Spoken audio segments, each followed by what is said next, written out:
그다음에 여러분들이 이 내용을 여러분들이 강의를 대한민국 어디서도 들을 수가 없습니다. 굉장히 중요한 거니까 잘 좀 들어주시면 좋겠습니다. 토양 유기물하고 유기물하고 차이가 납니다. 앞에 여기 있었나? 보자. 요거부터 해야 된다. 요거 하나 넘어갔네요. 유기물하고 무기물부터 미리 얘기하고 들어갑시다. 유기물이 뭡니까? 유기물. 여러분들 유기물 많이 얘기하셨잖아요. 근데 이거 여러분들 다 배웠거든. 내가 언제 하고 오래 걸리는데 중학교 1학년 생물책에서 이거 밤잠 안 자고 그때 다 100점 맞으려고 노력했어요. 근데 지금 다 까먹었잖아요. 유기물 말은 하는데 유기물은 뭐냐면 그 뭐 책에 보고 탄소를 포함하고 이래 하면 복잡해가 안 돼. 쉽게 설명을 할게요. 미생물에 의해서 썩어서 분해돼서 없어질 수 있는 물질. 굉장히 쉽죠? 바깥에 보이는 풀, 나무, 낙엽, 볏짚, 보리집 유기물입니까? 유기물 아닙니까? 유기물이죠. 그 정도면 알면 된다 얘기지. 지금 뭐 새로 외워갖고 시험 칠 것도 아니고. 그 다음에 무기물이 뭐냐? 그와 반대되는 거. 이 정도만 알면 된다 얘기야. 예? 그와 반대되는 거, 분해 안 되는 거. 자, 그럼 보십시오. 조금 전에 우리 유기물 공부했죠? 예? 자, 볏짚, 보리집 유기물입니까? 유기물 아닙니까? 유기물이죠. 땅에 들어가면 이놈이 그냥 있는 게 아니고 이 토양 미생물이 달라붙어가 이놈을 막 분해시키기 시작한다고. 그러면 이게 분해가 안 되고 남는 게 리그닌이라는 물질이 남는데 이게 뭔지 좀 이따 설명할게요. 토양 미생물은 한 번 생기면 영원히 살겠어요? 살고 죽고 하겠어요? 그렇죠. 살고 죽고 하겠죠. 이놈이 죽으면 또 단백질이라는 게 생긴단 말이에요. 단백질, 새로운 용어가 나오니까 어렵게 생각하는데 단백질 별거 아니라 돼지고기, 소고기, 닭고기 그게 단백질이라. 우리 주위에서 가장 쉬운 게 달걀의 흰자, 그놈이 단백질이라. 그럼 자, 볏짚, 보리집이 땅에 들어갔다 이게야. 유기물이니까.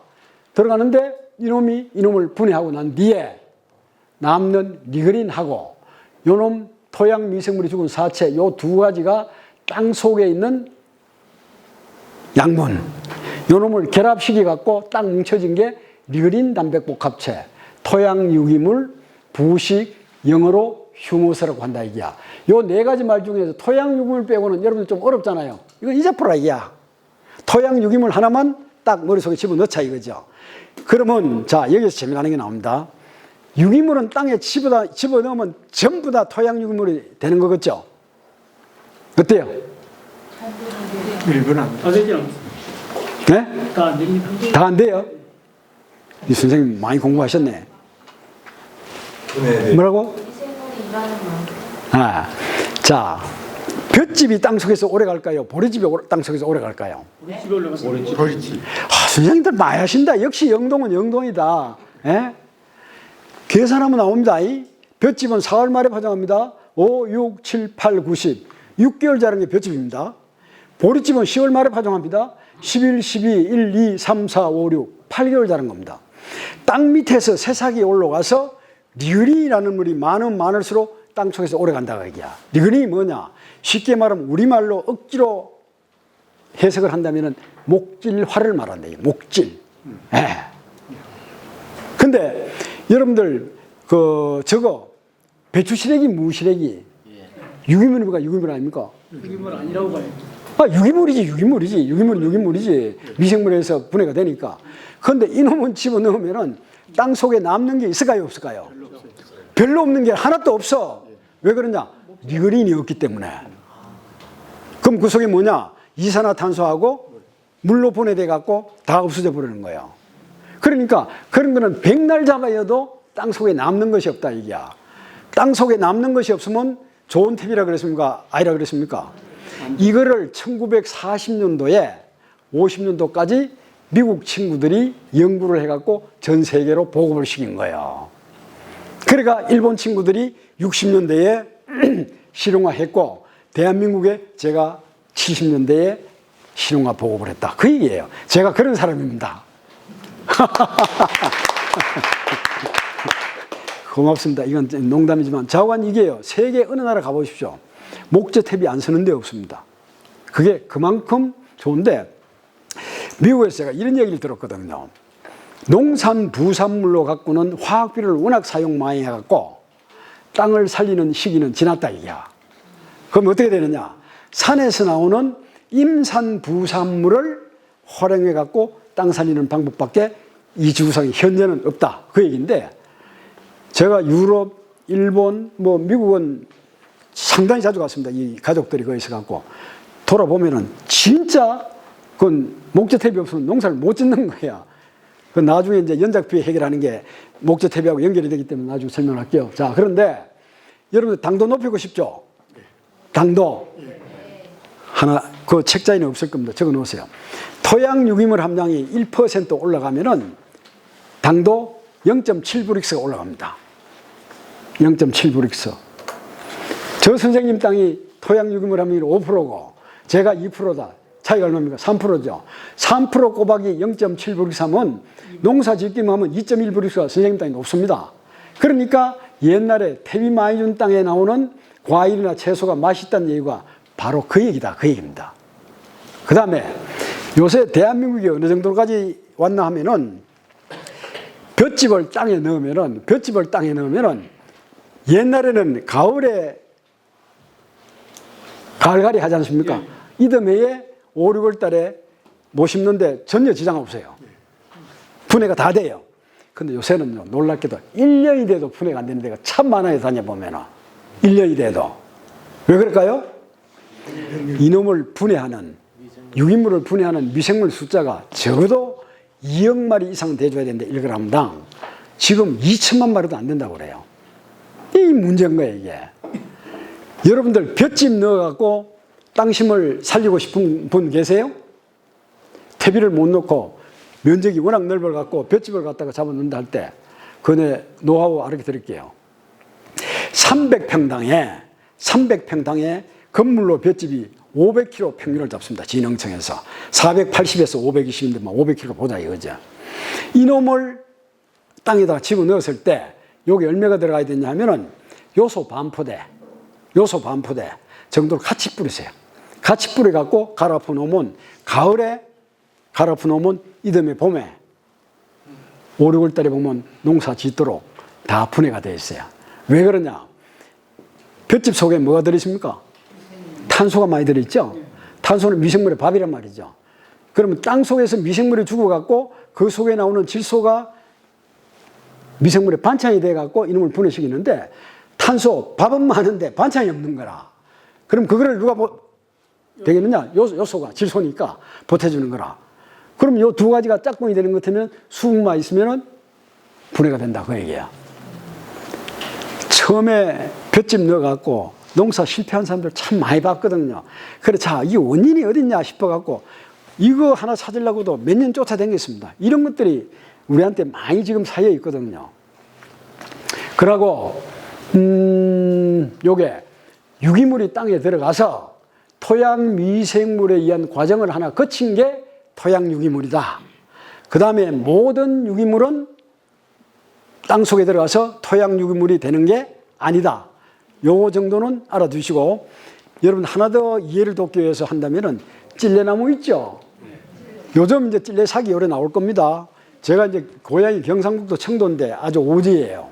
학교 갔다 오면서 옛날에는 책가방도 없었어요. 보재기에다 사가 이렇게 대각선으로 묶어 갖고 이제 다닐 때인데 학교 갔다 오면 한 3km 우리 집하고 떨어져 있어요.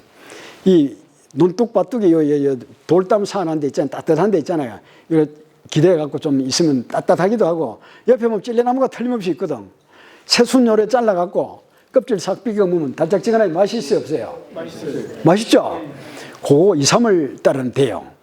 되는데 하지가 지나고 2달 보름 후쯤 잘라가고 껍질 싹 비갖고 씹으면 잘리키요, 안 잘리키요? 찔리죠? 안 잘리키죠? 그게 리그린, 목질화가 됐다는 얘기예요. 퇴비에는 그런 놈들이 많아야 땅 속에서 오래 가고 집도 되고, 예? 그 미생물이 많이 살 수 있다. 통기성, 배수성 이런 조건들이 좋다. 그 얘기예요. 그래서 이거 앞에 하나 있었는데 봅시다. 이게 하나 너무 와버렸네. 좀 이따 얘기할게요. 그래서 이게 이제 토양 유기물 함량이 5% 가는 게 이게 굉장히 이게 높은데 봅시다.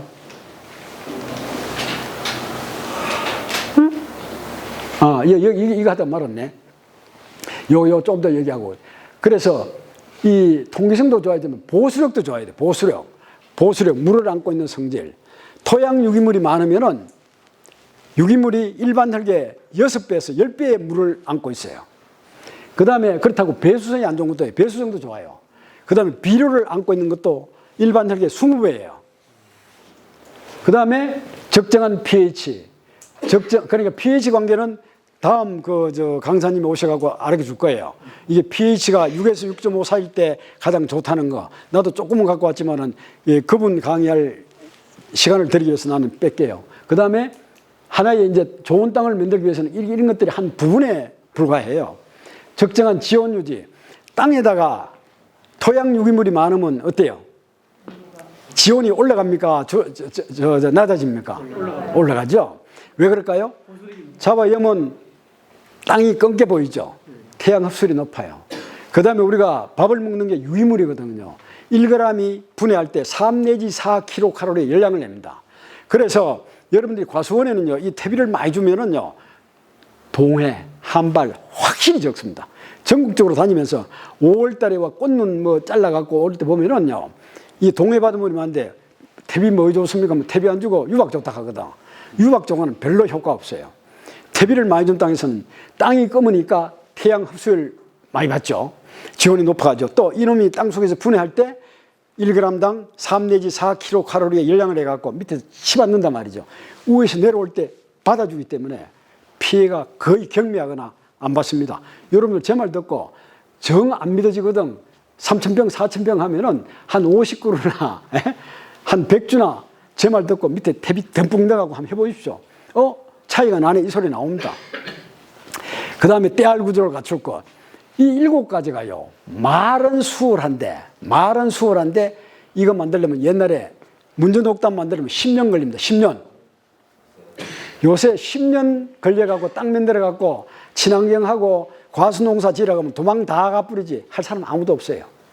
그런데 오늘 여러분들이 잘 들으시면은 3년만 하면 이런 땅을 만들 수 있다. 그 얘기거든요.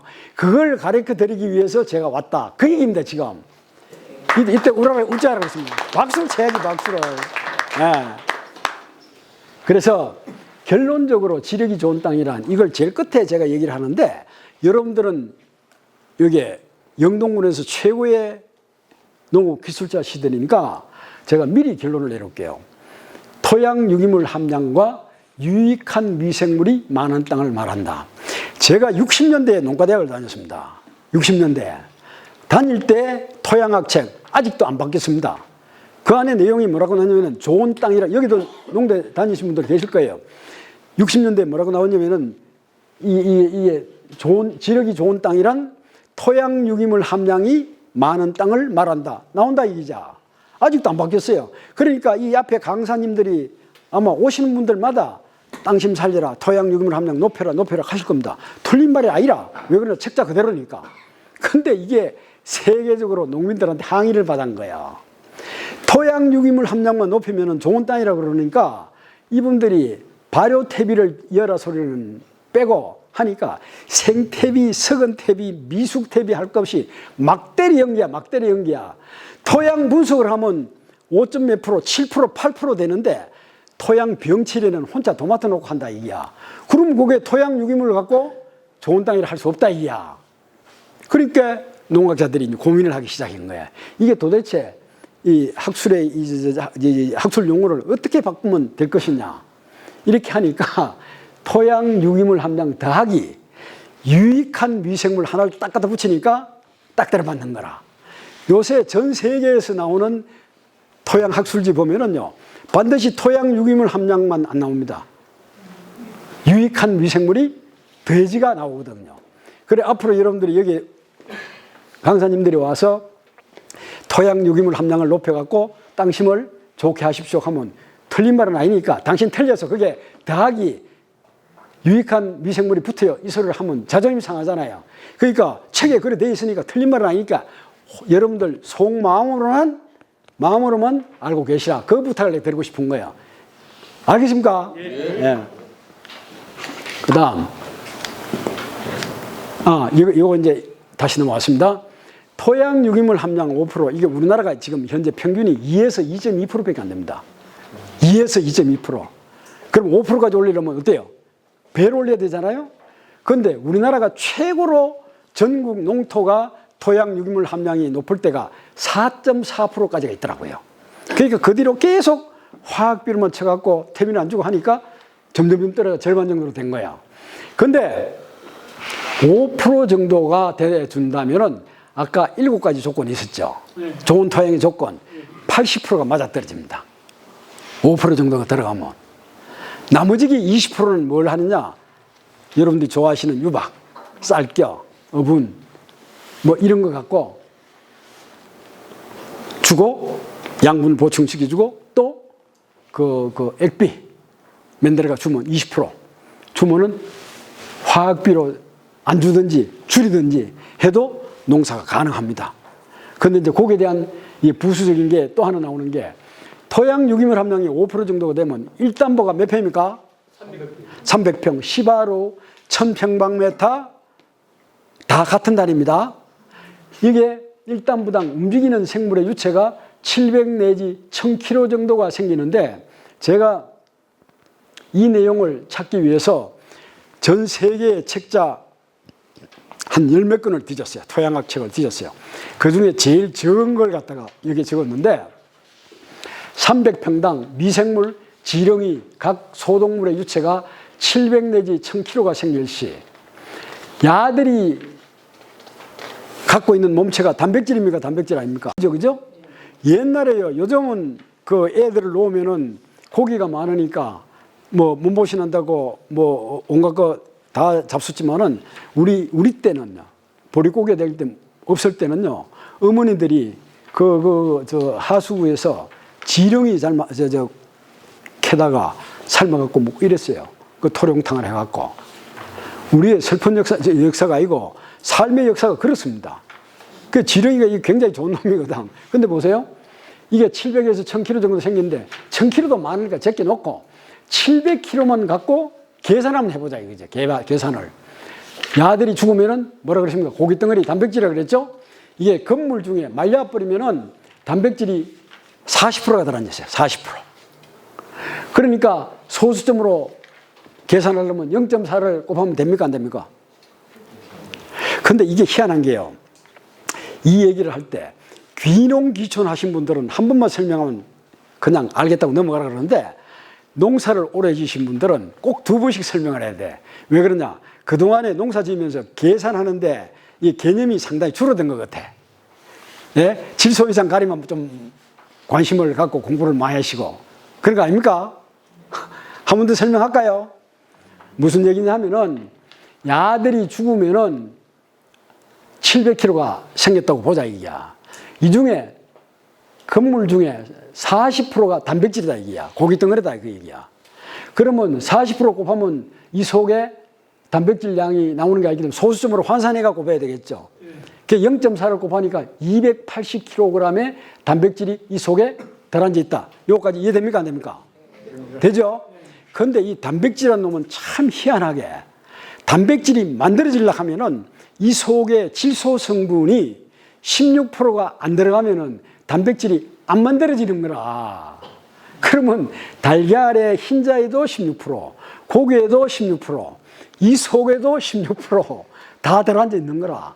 그러면 이게 280kg에다가 질소가 16%가 들어가 있으니까 0.16을 곱하면은 이 속에 들어가 있는 질소 성분이 나옵니까? 안 나옵니까? 나옵니다. 나오죠? 네. 그러니까 280 곱하기 0.16 하니까 44.8kg의 유기태 질소, 지력질소 책에 보면 이렇게 나와 있습니다. 이거는 질소 성분의 무기태 질소하고 유기태 질소 여러분들 얘기 들었습니까? 무기태 질소라는 것은 화학비료처럼 뿌리면 막바로 활용할 수 있는 거고 작물이 이용할 수 있는 거고 유기태는 미생물들에 의해서 무기태로 바뀌어갖고 작물이 이용을 한단 말이에요. 그러니까 이거는 어디에 들어있냐? 조금 전에 우리가 배운 토양 유기물 속에 들어앉아 있는 양이 이 정도 된다. 그 얘기예요. 토양 유기물 속에. 여러분 책자 보면 이렇게 나와요. 그런데 여러분들 하나 더 참고로 하실 거는 우리가 전복을 굉장히 고단백이라고 그러죠. 전복 전복은 수산물 중에서 최고의 단백질이 있습니다. 56% 들어앉아 있습니다. 건물로. 보통보다 40%보다 56%, 16%가 더 있습니다. 그러니까 그 값어치 있는 거죠. 근데 그러면 44.8kg가 이게 질소질 비료 몇 포대 정도에 해당하는지 계산 한번 해보자 이거지. 44.8kg 나누기 요소 한 포대는 몇 킬로입니까? 20kg. 질소질이 몇 프로 들어간지 있습니까? 46%니까 0.4로 그러면 요소 한 포대 속에 들어가 있는 질소가 9.2kg죠. 그죠? 그러니까 44.8 나누기 9.2면 요소 약 5포대를 300평당에 뿌려놓은 거와 같은 효과다 그 얘기지. 그러니까 어떤 분이 그래 얘기하더라고. 아이 강사님 그러면 안 됩니다 이기야. 왜? 300평당 요소 5포대 뿌리면은 벼 심으면 다 사라지고 농사 안 된다 이기야. 그래서 그 양반이 하나는 알고 둘은 모르는 거라. 무슨 얘기냐? 이게 토양 유기물 속에 들어가 있는 거는 작물 뿌리에서 나오는 유기산에 의해서 자기가 필요한 양만큼만 빨아들이고 나머지는 그대로 놔두는 거라. 여러분들 주위에서 유기재배했는 논에 비바람이 태풍이 와고 딴 데는 다 쓰러졌는데 그 유기재배했는 땅에 쓰러졌다 하는 거 본 적이 없을 겁니다 아마. 그게 바로 이런 이유다 그 얘기예요. 그러면 이게 이제 또 재미나는 게 뭐냐면은 우리가 무농약에서 유기재배로 안 올라가려고 합니다. 여러분들 그걸 친환경을 안 해봐서 그렇지. 왜 그러냐? 무농약은 화학비료를 줘갖고 농사를 지을 수가 있습니다. 농약만 검출 안 되면 되도록 돼 있거든요. 그런데 유기재배로 올라가 보면 어떻게 되냐면 배추 재배를 해보면은 무농약 재배는 10폭에서 11폭을 심어갖고 화학비료 줘가 5kg까지 키울 수가 있습니다. 5kg. 그런데 유기재배는 땅을 아무리 살려도 3.5kg 이상 넘어가지 않습니다. 그러면 유기재배한 게 무농약 재배보다 가격을 얼마나 더 주냐? 10%에서 15%밖에 더 안 주니까 유기재배하는 게 오히려 손해인 거야. 채소 재배하시는 분들 거의 다 마찬가지입니다. 그러면 배추 같은 경우는 어떻게 하느냐? 포기 숫자를 더 심는 거예요. 15폭이나 16폭이나. 심어가 그래 이제 수질을 맞추고 그러는데 지금 이제 무농약에서 유기재배로 올라가면 당장 땅을 이렇게 5%나 이렇게 안 가꾸고 한 2%나 3% 이렇게밖에 안 될 때는 심자마자 다비 작물 같은 경우는 한 보름 내지 한 달부터 비절 현상이 나타나갖고 아무리 영양제를 갖다 집어여도 액비를 잡아여도 크질 않습니다. 그러니까 대한민국에 친환경 재배 못하겠다 하고 손드는 친구들이 많은데 그게 아니거든요. 이런 식으로 기초 체력을 만들어 놓는 거예요. 기초 체력을 만들어 놓고 모종을 갖다 심으면 한 달 이상 버텨준단 말이에요. 자체가. 그럴 때 상태 봐서 한 보름 내지 20일부터 이제 유기질 비료라든지 액비를 갖다가 계속 공급해 주면 화학비료 안 주고 유기재배가 가능한 거예요. 그럼 여러분들이 사과에도 마찬가지, 복숭아도 마찬가지, 포도에도 마찬가지, 다 마찬가지란 말이에요. 근데 여기 보십시오. 유기재배는 무화학비료입니다. 비료 못 주죠. 무농약 재배는 화학비료가 사실은 3분의 1밖에 못 주게 돼 있어요. 나머지 3분의 2는 아까 이런 식으로 땅을 만들든지 그 다음에 유기질 비료를 일부 주든지 이렇게 하라는 얘기인데 지금 대한민국은 유기재배 빼고 무농약 재배는 농약만 검출 안 된다는 식으로 화학비료를 거의 다 주는 분들이 상당수더라고요. 이건 잘못된 거예요. 그래서 문제가 하나 생겨요. 여러분들 싱싱한 채소를 먹으면 사람이 건강해야 돼요? 건강 안 해야 돼요? 건강해야 되죠. 그런데 암 환자는 왜 세계에서 1등입니까? 암 환자가 왜 1등이에요? 그게 이제 참 겉다리고 속다린 문제가 거기서 나온다는 얘기야. 여러분들이 채소에다가 질소질을 주면 질소가 시퍼렇게 청초록이 나옵니까? 안 나옵니까? 나오죠? 그러면 질소를 주면 이게 질산염인데 이게 우리 몸속에 들어왔을 때 아질산염으로 바뀝니다. 아질산염으로. 분해 과정에서. 아질산염으로 바뀌고, 그 다음에 모든 단백질, 쉽게 말하면 육고기나 바닷고기에서 단백질이 분해하는 과정에서 아민이라는 물질이 나옵니다. 아민. 우리 몸속에서 그럼 아민 플러스 아까 아질산염하고 두 개가 결합되면은 니트로사민이라는 1급 발암물질. 여러분들 검색 잘 하시는 분들은 그 WHO 세계보건기구 발암물질 가면 제일 위에 들어앉아 있습니다. 그러니까 그놈이 시푸른 거 좋아하는 채소 많이 먹는 양반들이 암에 걸릴 수밖에 없는 원인이다 그 얘기야. 그럼 앞으로 이제 어떻게 해야 될 것이냐. 그런데 이 텔레비에 내가 불만이 있는 게 그 패널들이 나와갖고 농민들한테 이거 어떤 항의를 받아가 싶어 이 소리를 확실하게 못해. 우물우물하고 적당량 먹으라 한 이 소리밖에 안 해. 그런데 저도 이제 옛날에는 소비자들 모아놓고 강의를 하다가 이 소비자들한테 할 게 아니고 농사 짓는 우리 농민들이 가장 건강해야 되니까 농민들한테 미리 얘기를 해줘야 되겠다 싶어갖고 내가 이제 얘기를 하는 거예요. 그러면 이게 여러분들이 앞으로 이 퇴비도 미숙 퇴비에는 질산염이 많아요.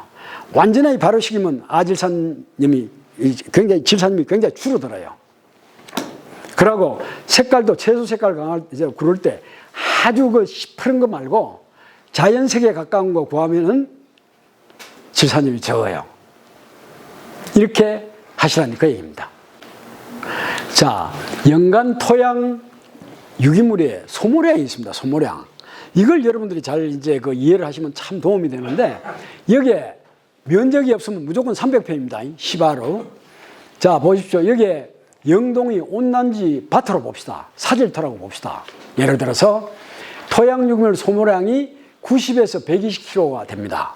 되는데 이거를 볏짚이나 왕겨 우분 퇴비를 사용했을 때는 해마다 900 내지 1200kg의 퇴비를 안 줬을 때는 토양 유기물이 적어져 갖고 지력이 떨어지고 있다는 증거입니다. 이게 여러분들이 하우스 그 300평당 보통 2톤 내지 3톤의 퇴비를 주는 걸 기준으로 하는데 하우스 한번 볼까요?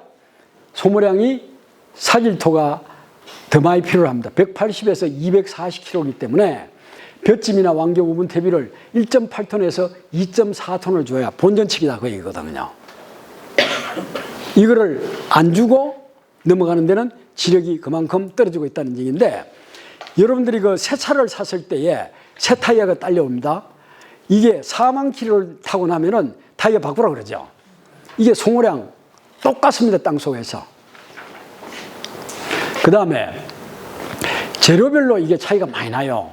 토양 유기물로 남는 게 볏짚 100을 퇴적하면 땅속이랑 10.8%, 왕개가 12.8%, 보리집이 13.2인데 갈대가 20, 갈대가 볏짚보다 한 2배 정도 높습니다. 근데 톱밥은 48.5, 볏짚보다도 4.5배 정도 높습니다. 4.5배. 그런데 지금 볏짚보다 한 2배 정도 비쌀 거예요, 톱밥이. 그렇지만 2배 정도 비싸도 손해날 건 없는데 톱밥이라 그러니까 제재소에서 나오는 톱밥만 톱밥으로 하는 게 아니고 대패밥, 끌밥, 파세목, 그 다음에 전정가지, 수피 전부 다를 톱밥으로 보면 된다 그 얘기야. 그러니까 여러분들이 가지 전정한 거 절대로 버리지 마시고 그 파쇄해갖고 퇴비를 만들든지 해야지 막바로 파쇄가 집어넣으면 뭐가 문제입니까? 그것도 병충해가 문제란 말이에요. 그걸 좀 참작을 하시고 아예 좀 끌어내갖고 하실 수 있는 데는 파쇄까지 안 하시더라도 한쪽에 모아갖고 천정 미생물 갖다가 위에 놔두고 비 한 해 두 해 맞추면은 위에 쫙 깔아놓고 트랙터 한번 지나가면 막 와삭와삭 합니다. 그래갖고 집어넣는 방법도 있다 이거지. 나무에 대한 원리 상세하게 알려드릴 테니까 다음번에 잘 들으시면 되고요. 그러면 식물체 3대 구성물질이 있는데요. 세로제, 헤미세로제, 리그린인데 이 말 우리말로 하면 섬유질, 조섬유질, 리그린. 쉽게 말하면은 아까 나무에는 이 세 가지가 있는데 그 배추시래기, 무시래기에는 요놈이 없다 그랬죠. 그죠? 그러면 이게 철근 콘크리트에 비유를 하면은 철근이 세로제, 섬유질입니다. 조섬유질은 자갈이나 세면 같은 걸 얘기하는 거고 와이어 메시라고 있죠. 옆에 철사로 얽어매는 거 이놈이 제일 오래 남는데 이게 바로 리그린이라는 얘기입니다. 그래서 이렇게 엉켜져 있는데 딴 거는 분해가 리그린보다는 다 빨라서 없어지는데 리그린이 제일 오래 간다 이제 그런 설명입니다. 그 다음에 여기에서 이제 퇴비에 따라서 이게 참 재미나는 게 나옵니다. 여기서 이제 여러분들 잘 좀 적을 하십시오. 퇴비 종류에 따른 부식 함량 1% 증가 시의 비율인데요. 볏짚이나 왕개로 만든 퇴비는 1.5톤씩 10년을 줘야 1% 올라갑니다. 엄청나게 힘들죠? 그런데 나무로 만든 거는 1.5톤씩 3년만 줘 뿌리면 1% 올라갑니다. 그런데 지금 현재 우리가 2%니까 5%를 올리려면 3%를 더 해야 되니까 이게 진짜 막 하늘의 별 따기야. 굉장히 힘들어요. 그럼 어떻게 해야 되느냐? 이게 볏짚이나 왕개로는 4.5톤씩 10년을 줘야 3% 올라간다는 얘기야. 근데 나무로 된 거는 4.5톤씩 눈 지끈 감고 한 3년 줘 뿌리고 그러면 5% 됐죠? 5% 되고 난 뒤에는 그 뒤에부터는 해마다 없어지는 양 1톤씩이나 1.5톤씩 그게 맞는 것만 넣어주면은 여러분들 평생 아니고 후대까지도 연작장애 피해 없이 농사가 된다 얘기야. 이게 대한민국에 성공한 사람들. 그 다음에 일본, 구라파, 미국 가보면은 전부 다 이런 식으로 하고 있는 거예요 지금. 그러니까 여러분들 이거 저거 내가 될라? 거짓말 같이 들린다 할지 모르지만 실제 해보면은 아 바로 퇴비하고 노하우가 여기 있었구나. 해답이 나오는 거예요. 근데 토양 유기물이 그럼 땅속에서 어떤 역할을 하는지 한 15분 남았으니까 보세요. 보비력, 비료를 안고 있는 일반액의 20배, 보수력 일반액의 6배에서 10배인데 이거 여러분들 저거 해보시면 알아요. 마사 땅이나 모래 땅에다가 요소나 유한 뿌려 보십시오. 일주일 내지 열흘밖에 효과 없어요. 토양 유기물이 한 5% 이상 되는 땅은 한 달 정도 효과가 나타나요. 무슨 얘기냐? 토양 유기물이 어머니 치마 품에 안고 있다가 서서히 내놓듯이 이런 효과가 나타나는 거예요. 그런데 밑에 이게 쭉 있는 거 이거 부담도 이거 설명을 하기 더 빠르겠다. 봅시다. 2018년도에 6월달부터 9월달까지 엄청나게 더웠습니다. 그때 아마 기억하실 거예요 여러분들. 출장 갔다가 우리 후배가 농사 짓는 곳에 이제 들렸어요. 들리니까 이 고추밭이 두 떼기가 붙었어요. 붙었는데 이거 왜 이러노 그러니까 이거는 5년 전에 이 땅을 사갖고 퇴비도 넣고 녹비작물 재배해갖고 토양 유기물 함량이 3.9%에서 4.2% 나온다 이게야. 그런데 이거는 작년 봄에 농자금 받아가 땅을 샀는데 토양 유기물이 1.2%짜리다는 얘기야. 1.2%짜리하고 4%짜리하고 차이가 이렇습니다. 땅이 틀린다 소리를 못하는 게 붙었어. 그래서 여러분들이 우리나라가 이제 여기도 뭐 부산하고 비슷하겠죠. 6월 말에서 7월 말까지가 이제 이 장막입니다. 앞에 한 달, 후에 한 달. 이거를 이제 우리가 건조기라 그러죠. 그러니까 이제 5월 5일 전후로 해가 고추 딱 뭐 심어놓고 이렇게 하다 보면은 고추대가 빠당빠당하게 있는가 하면은 고추밭이 고개를 팍 숙인 거 있어. 그 흙뜨가하고 분석해보면 토양 유기물에서 함량 차이가 분명히 납니다. 이게 바로 그 얘기입니다. 그 얘기인데 여러분이 또 하나 강조를 할 거는 토양에 유기물을 주지 않고 액비만을 계속 사용할 시에는 토양 유기물이 빨리 분해되어 지력이 낮아지는 결과를 초래한다. 여러분들이요 토양 유기물 안 넣고 토양 유기물이 될 만한 유기물 안 넣어주고 계속해서 액비만 사용하면은요 그 땅 한 2, 3년 지나고 나면 연작 피해 당장 나타납니다. 무슨 얘기냐 하면은요 땅 속에 토양 유기물이 뭡니까? 탄소, 미생물의 밥은 있다 말이죠. 그러면 액비를 주면 액비 속에는 영양제 속에는 질소질이 반드시 들어가 있어요. 그럼 반찬이 들어가죠. 요거를 이용해 갖고 미생물들이 폭발적으로 2, 3년 동안은 자랄 수 있는데 그동안에 뭐가 죽어납니까? 토양 유기물이 팍 분해돼 갖고 지력이 떨어지면 보수력, 보비력, 통기력 뭐 하는 이것들이 전부 다 말을 안 듣는 거야. 그러니까 여러분들이 액비를 쓸 때는 반드시 토양 유기물을 넣어주셔야 된다. 이 원리입니다.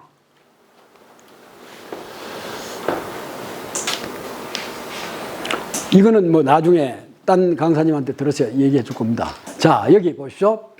흑농종묘하고 중앙종묘인데 흑농종묘에는 그때 최신은혜 강의 나왔고 중앙종묘에는 새농사 하는 책이 나왔습니다. 그때 내 책자를 다 모았었는데 이런 말이 있습니다. 우리는 개분이나 유박을 밭해주면 유기질 비료를 주었으니 토양에 아까 우리 배운 토양 유기물이 생길 것으로 생각하기 쉽다. 그러나 개분이나 유박에는 리그닌이 없다. 따라서 그것들은 아무리 많이 주어도 토양에 유기질이 1g도 생기지 않는다. 아마 오늘 처음 듣는 분이 계실 거예요. 다녀보면은요, 유박을 사용해서 농사 실패한 분들 참 많아요. 저쪽에 복분자로 유명한 어느 지역이 있어요. 그게 제가 지금 녹화를 하기 때문에 어느 지역 이름은 나중에 이 촬영하는 선생님 지역 이름은 빼주세요. 나중에 지역 이름은 빼주세요. 아까 내 한 지역 얘기를 했는데, 예. 그러니까 왜 그러면 그 지역에 자존심 문제가 걸려 있으니까, 예. 근데 그게 복분자를 심어가고 10년 만에 수량이 3분의 1로 줄어버렸다, 이게 수확량이. 그럼 농사 되겠어요, 안 되겠어요?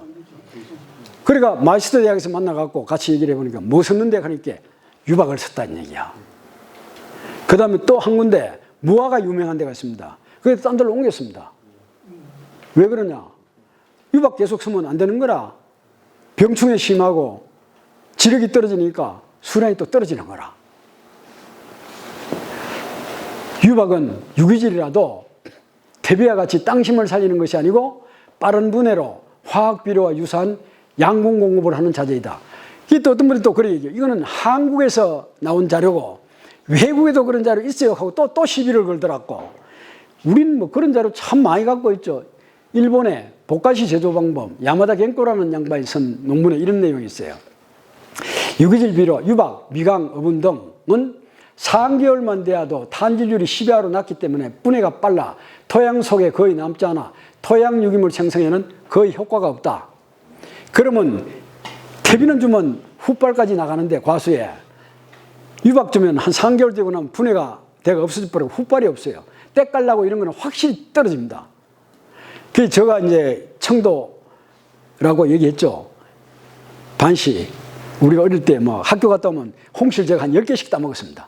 아직도 우리 부모님들 모시는 산소에 이 밭이 조그마한 하나 있는데 차에서 내려가 한 100m 걸어 들어가는데 딱 보면 퇴비 안 준대. 화학비료만 준대. 외양간 두면 그대로 끌어나가 준대. 그 다음에 포대퇴비 준대. 유박 준대. 딱 들어가면서 보면 대부분 표가 납니다, 이게. 제일 많이 죽는 게 어떤 게겠습니까? 외양간에서 그대로 갖고 나가고 발효 안 시키고 그대로 준 거고 제일 많이 죽어요. 그 다음에 화학비료하고 유박 준대. 뭐 딱 표가 납니다, 이게.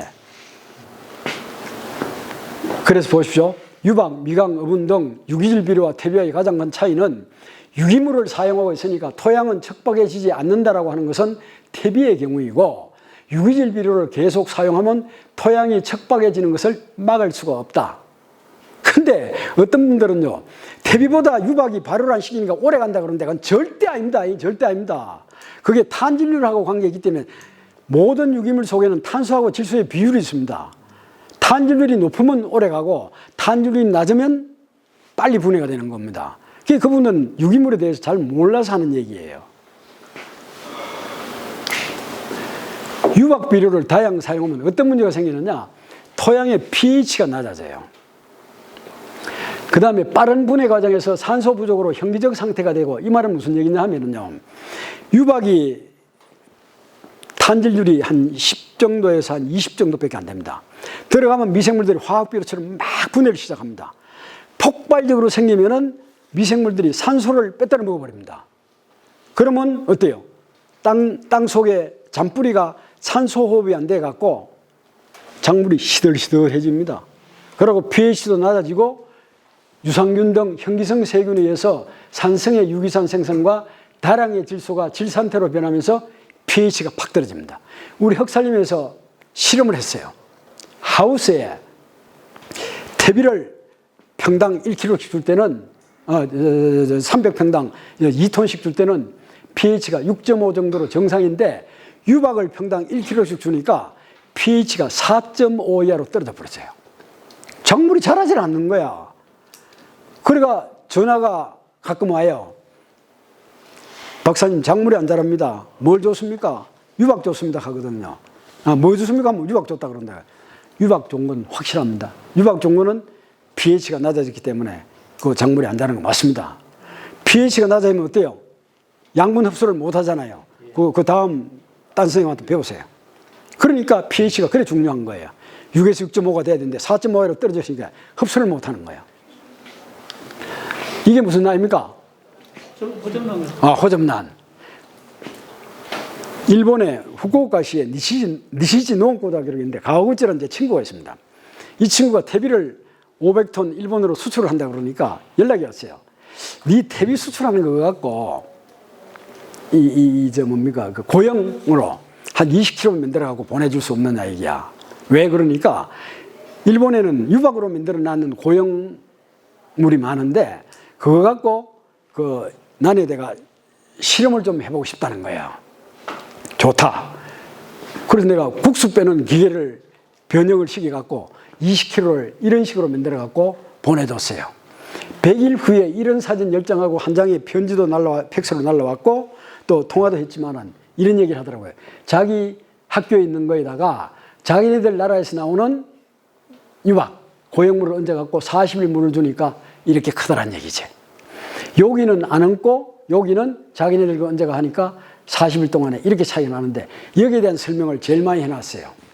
저는 난에 대해서 무례하이네요. 잘 몰라요. 근데 이 친구가 무슨 소리를 하냐면은 나는 이파리가 크다고 좋은 게 아니고 이렇게 타원형이고 두껍고 참기름 발라난 것처럼 윤기가 나는 이게 화수, 그 숫자도 많고 오래 간다 그러더라고요. 그러니까 네가 보내준 걸 여기 얹고 요와 똑같은 무게의 유박을 여기다 얹어갖고 물을 40일 주니까 이렇게 차이가 나다는 얘기예요. 이게 피해가 뭡니까? 앞에서 내가 얘기했죠. 빠른 분해 과정에서 나타난 문제점들이 다 여기 나타난 거예요. 근데 지리산 가닥에 5개 시군이 있습니다. 지리산 가닥에. 경남 쪽에 2개 군이 있는데 그게 한 개 군에 제가 한 10여 년 전입니다. 강의를 갔어요. 이 얘기를 했더니만 앞에서 셋째 줄에 앉았던 여자분 두 분이 한 분이 얼굴이 빨간이 되기만은 휴지를 내갖고 얼굴을 닦아요. 앞에서 얘기할 때 어떤 리액션이라고 그러죠. 반응이 오면 틀림없는 사양이 있어요. 그 시간 끝나고 가서 사모님 무슨 일이 있어요 하니까 옆에 있는 이 언니가요. 우리 면에서 토마토 농사를 제일 잘 짓는다는 얘기야. 제일 잘 짓는데 유박이 미끄럼으로 서면 좋다 그래갖고 영업사원 꼬임에 빠져갖고 토마토 15동 밑에 미끄럼으로 다 때려온 거야. 그러니까 상강, 서리가 내릴 때 비닐 뒤집어 씌우고 나니까 가스 피해가 채가고 척척 털어놓는데 농사 잘 짓는다는 소문은 나가 있지. 창피시려갖고 노번 못하고 부부간에 그걸 끌어낸다고 골병이 들어가고 이렇게 하고 있어야 하는 거라. 여러분들 제 얘기 듣고 밑에 미끄럼으로 10분이 하나도 없잖아요. 한 분도 없잖아요. 이게 뭐냐? 교육의 힘입니다. 교육으로 인해 갖고 간접 경험을 여러분들은 하고 계시는 거예요, 지금. 자, 여기에 보십시오. 각 유기물에 탄소와 질소비인데 모든 유기물 속에는 다 들어있거든요. 미생물에 먹이는 탄소는 에너지원, 질소는 영양원, 쉽게 말하면 밥하고 반찬이라고 얘기인데 각종 토양 미생물은 5에서 10입니다. 아까 우리가 배운 토양 유기물은 10입니다. 대두유박 5.4, 음식물 찌꺼기 10에서 15, 그 다음에 커피박, 이거는 20에서 29로 되어 있는데 조금 높긴 하더라도 이거는 퇴비로 자격이 없습니다. 이거는 유기질 비료로 가치가 있는 겁니다. 그 다음에 각종 퇴비는 4개월 발효식이 나도 20, 30대인데 이거하고는 비교가 안 됩니다. 뭐가 들어있다고요? 리그린이 들어있기 때문에. 그 다음에 볏짚은 67, 톱밥 400에서 1200. 이게 높으면 높을수록 분해가 더디다는 얘기예요. 그러면은 이걸 갖고 여러분들이 퇴비를 한번 만들어 보고 싶다 할 때는 어떻게 하느냐? 이런 찾아보니 없다 이게 자기가 갖고 있는 그 유기물 속에 뭐 시연율이 얼마인지 모르겠다는 얘기지. 그럴 때는 여러분들 갖고 있는 스마트폰 좋잖아요. 이게 앱, 네이버 앱이나 뭐 이런 데서 검색을 지금 하지 말고 집에 가서 해보십시오. 대두유박의 탄질비 치면 딱 이 숫자가 나옵니다. 볏짚의 탄질비가 67에 나옵니다. 이게 어느 정도냐? 50을 딱 중심으로 해갖고 50 이상 되면 퇴비의 주원료, 50 이하 같으면은 퇴비의 부원료. 이래갖고 여러분들이 TV를 만들면 된다. 그 얘기예요. 됐네. 한 가지만 얘기하고 이제 마치도록 하겠습니다. 이건 하나 메모하세요, 여러분들이. 유박이 뭐냐 하면은요, 기름을 짜고 난 찌꺼기. 그러니까 그 깻묵 같은 이런 걸 유박이라고 그런단 말이에요. 외국에서는 이거를 기름을 짜고 난 뒤에 그 폐기물인데, 산업 폐기물인데 우리나라에서는 비료를 하기 위해서 수입을 한단 말이에요. 그런데 이게 이제 놀라운 사실이 있어요. 뭐냐면은, 적으세요. 내가 두 분 불러줄 테니까, 미생물에 의해서 발효가 안 된 모든 유기물은, 미생물에 의해서 발효가 안 된 모든 유기물은,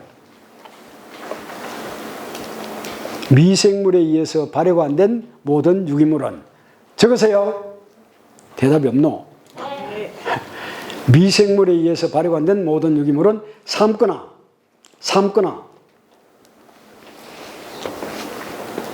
찌거나, 볶거나, 굽거나 했더라도 땅 속에 들어가면 다시 재발효가 일어난다. 그러니까 지금 이제 우리나라에 나오는 유박은 전부 다 펠렛으로 만들어졌죠. 외국 거 수입해갖고 발효시킨 놈이 없어요. 전부 다 사용하기 좋게끔 펠렛으로 만들어놨기 때문에 땅 속에 들어가면 재발효가 일어나는 거예요. 그러니까 문제가 생기는 거예요. 무슨 말인지 확실히 알았죠? 예. 그러니까 이 농민들이 제일 이제 궁금해하고 문제가 되는 게, 유박 퇴비보다 집어넣으면 빨리 시커멓게 작물이 올라오고 비료 성분이 있고 좋다 하는 거라, 분해도 빠르고 사용하기 좋고 하는데, 이런 애로사항을 모른다, 이게. 문제점을. 근데 오늘 약속 시간이 됐기 때문에 일단 마치겠습니다만은.